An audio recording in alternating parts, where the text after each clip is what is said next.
வணக்கம்,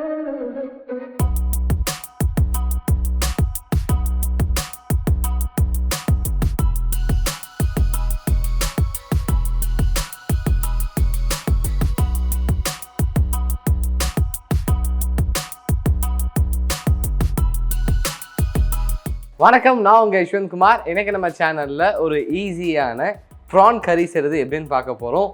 இந்த ரெசிபி இடியாப்பம், ஆப்பம், சப்பாத்தி, பூரி எல்லாத்துக்குமே ரொம்ப அருமையாக இருக்கும். இதுக்கு தேவையான இன்க்ரீடியன்ஸ் எல்லாமே ரெடியாக இருக்குது. ப்ரிப்ரேஷன் ஸ்டார்ட் பண்ணிடலாம். ஃபர்ஸ்ட் ஒரு பேனில் 2 to 3 டேபிள் ஸ்பூன் அளவு எண்ணெய் சேர்த்துக்கலாம்.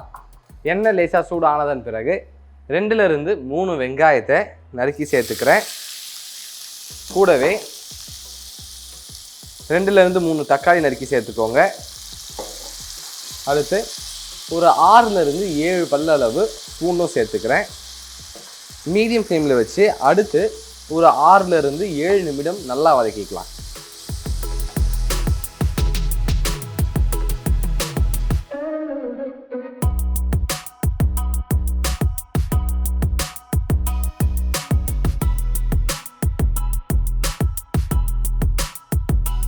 நம்ம வெங்காயம் மற்றும் தக்காளி நல்லா வதங்கிடுச்சு. ஸ்டவ் ஆஃப் பண்ணிடலாம். இதோடைய சூடு முழுமையாக குறைந்ததன் பிறகு நல்லா ஃபைன் பேஸ்ட்டாக அரைச்சி எடுத்துக்கலாம். நம்ம வெங்காயம், தக்காளி மற்றும் பூண்டு கலவையை நல்லா அரைச்சாச்சு. இதை எடுத்து உரமாக வச்சிடலாம். இப்போது அதே பேனில் 2 டேபிள் ஸ்பூன் அளவு எண்ணெய் சேர்த்துக்கலாம். எண்ணெய் லேசாக சூடு ஆனதன் பிறகு 1 டீஸ்பூன் அளவு சீரகம்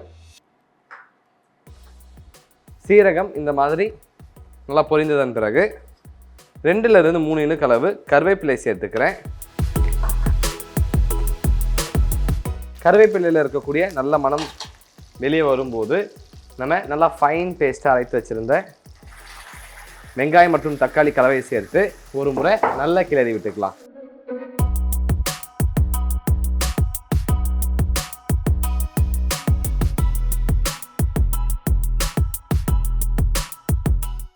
இதை நல்லா வதக்கினதன் பிறகு இது கூட ஒரு 3 to 4 டேபிள் ஸ்பூன் அளவு குழம்பு மிளகாய் தூள் சேர்த்துக்கலாம். ஒருவேளை உங்ககிட்ட இது இல்லைன்னா 2 டேபிள் ஸ்பூன் அளவு மிளகாய் தூள் மற்றும் 2 டேபிள் ஸ்பூன் அளவு மல்லித்தூள் சேர்த்துக்கோங்க. இது கூடவே அரை டீஸ்பூன் அளவு மஞ்சள் தூள் மற்றும் 200 to 300 ml அளவு தண்ணி மற்றும் தேவையான அளவு உப்பு சேர்த்து நல்லா கிளறி விட்டுக்கலாம்.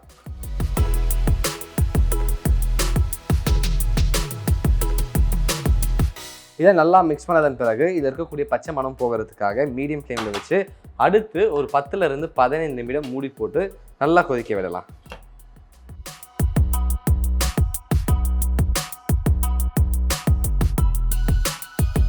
நம்ம மசாலா நல்லா கொதிச்சு இருக்கக்கூடிய பச்சை வாசம் முழுமையாக போயிடுச்சு.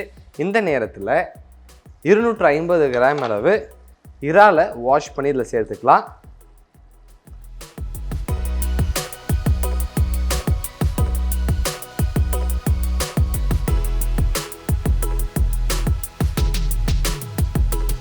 இறாலை சேர்த்து இந்த அளவுக்கு நல்லா கிளறி விட்டதன் பிறகு லிட்டு போட்டு க்ளோஸ் பண்ணி மறுபடியும் மீடியம் ஃப்ளேமில் வச்சு அடுத்து ஒரு 4 to 5 நிமிடம் கொதிக்க விடலாம்.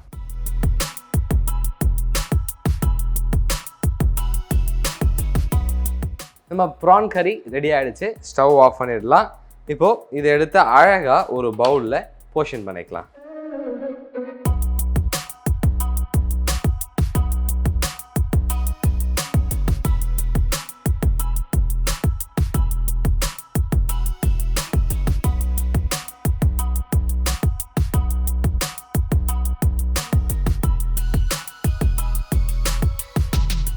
ரொம்பவே ஈஸியான டேஸ்டியான ப்ரான் கறி செய்கிறது எப்படின்னு பார்த்துட்டோம். இந்த ரெசிபி உங்களுக்கு பிடிச்சிருக்கும் நம்புறேன். மறக்காமல் வீட்டில் ட்ரை பண்ணி பார்த்துட்டு உங்களுடைய ஃபீட்பேக்கை கீழே கமெண்ட் பண்ணுங்கள். இதே மாதிரி இன்னொரு சூப்பர் ரெசிபியோட உங்களை நான் சந்திக்கிறேன்.